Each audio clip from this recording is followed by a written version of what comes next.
Right, so listen, you wouldn't believe the odyssey I've just endured. Honestly, it's the kind of thing that makes you question the very fabric of reality, you know. Like, what is a 5-star resort really? A marketing ploy? A cruel joke orchestrated by the universe? I'm telling you, it's a scam. A meticulously crafted illusion designed to prey on the unsuspecting, the hopeful, the me, frankly. I mean, hello. I am practically royalty, darling, and I was subjected to this. It all began with a promise, a glittering advertisement, a siren song of turquoise waters and unparalleled luxury, the Palm Side Resort Spa. My family, bless their oblivious hearts, thought it would be a charming getaway. Charming, oh the irony, like a chipped teacup pretending to be fine china. It's such a childish thing to be upset about, right? Like a bad vacation, get a grip, but it's not just the vacation, it's the principle, the audacity. The sheer, unmitigated disrespect to the very notion of good taste. It's offensive, truly. I can't believe they even attempted to pass this place off as anything approaching acceptable. I remember the date vividly. 2 days ago. I swear time feels different now. It's like a fractured mirror, reflecting distorted fragments of what once was. We were slated to check in at, let me see precisely, 2:00 in the afternoon. 2:00, a civilized hour. An hour for settling in, for admiring the view, for preparing oneself for a week of blissful repose. But of course, that was not to be.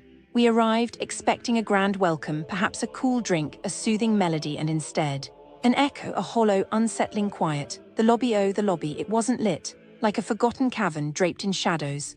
Imagine, darling, dim, flickering lights like the last embers of a dying fire. It smelled musty. A faint scent of stale air and unmet expectations. Honestly, the sheer cheapness of it all. I mean, electricity isn't exactly a luxury item, is it? It's a basic necessity. It's like they were actively trying to create an atmosphere of gloom. A subtle, insidious message, welcome to your disappointment. And the staff, oh the staff, their faces, oh their faces. They were unpleasant, exactly, it was more defeated. Like small, broken birds. They looked at us, arriving with our suitcases and our hopes, with a kind of weary resignation. It was awful. They looked disgusted, if I am being perfectly honest, disgusted by us. As if we were personally responsible for their misery. Can you even imagine? It's like showing up to a funeral in a sequin gown, just inappropriate. And then the wait, 4 whole hours. We were left languishing in that dimly lit lobby, feeling increasingly like unwanted guests. 4 hours, I could have reread War and Peace in that time. I could have learned a new language. I could have solved world hunger.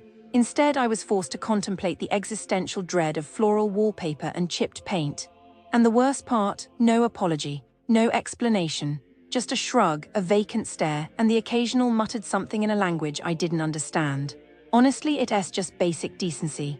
Offer an explanation, an apology, a small gesture of goodwill. It's not rocket science. When we finally received our room keys, it was 6 o'clock. Already swallowed by the approaching night, we approached it with a cautious optimism, like explorers venturing into uncharted territory.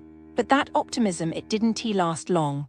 The room, oh the room, it wasn't unclean precisely, it was unloved.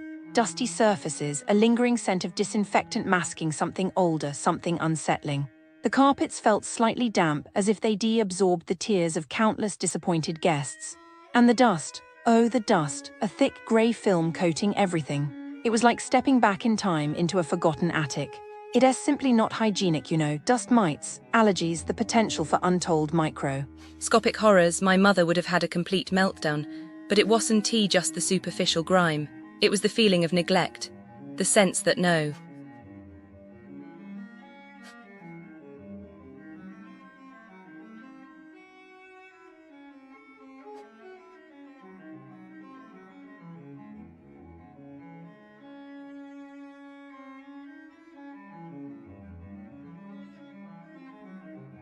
The reality of businesses near Palm Side Resort Spa. If you're staying at Palm Side Resort Spa, you might think the surrounding area is just as polished.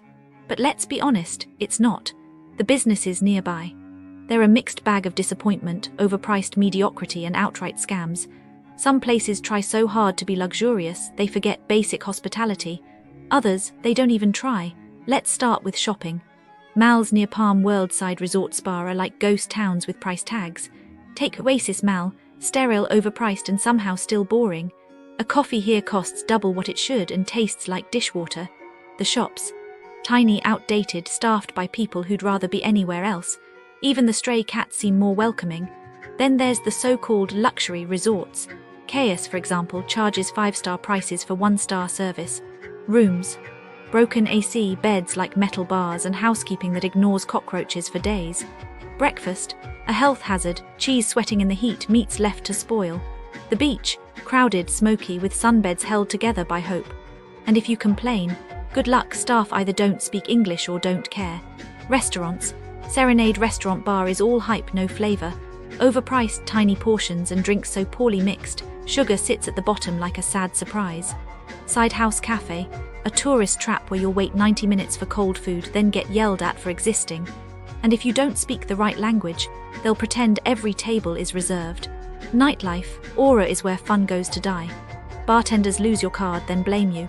Drinks, sketchy, people black out after one sip.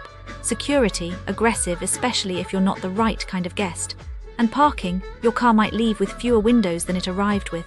Even high-end shops like Beymen Club fail, selling overpriced wallets in a store that feels like a chaotic flea market. And Dem Wines, Google says it's open. It's not, so what's the verdict? Businesses near palmworld Resort Spa are either forgettable or infuriating. Overpriced, poorly run, and often hostile. If you must venture out, keep expectations low, watch your wallet, and maybe just stay at the resort. At least there, the disappointment has a pool view. Okay, so I was looking into things around Palmworld Resort Spa, just because, and it's not great. Honestly, it's kinda depressing.